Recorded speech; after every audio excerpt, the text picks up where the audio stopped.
What I think we're debating is the original founding fathers' statements about education.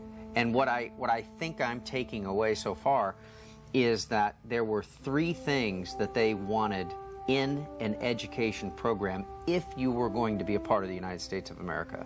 This law that was passed, the Northwest Ordinance, is listed in law books today as one of our 4 organic laws. In other words, on page 1 of the U.S. Code Annotated, you open it up, it's going to show you the 4 laws that are the basis of all American laws. These are the 4 organic laws on which all of the laws are based. No other laws can violate these 4 laws.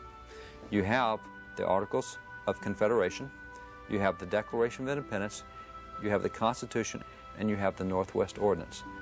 Now, that's one of the 4 laws on which all other laws have to be based.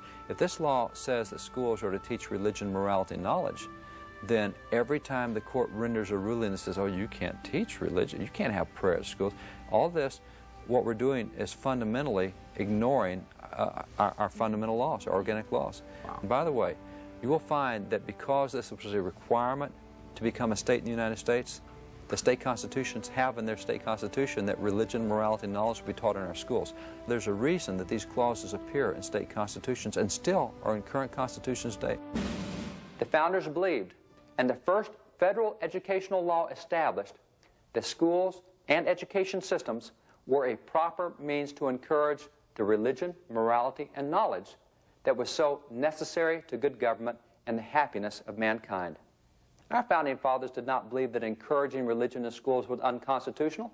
Rather, they believed just the opposite. Only in recent decades have courts ruled otherwise. An indication of how long religious lessons remained a part of public education in America is seen in these 2 textbooks, used in Dallas public schools until 1974. One is a Bible study course of the Old Testament, the other is a Bible study course of the New Testament. Both were credit courses for graduation. Notice the lessons. Lesson 1 in the New Testament course begins with questions based on John chapter 1. Where was Christ before he was born on earth? What titles did John apply to Christ in this chapter?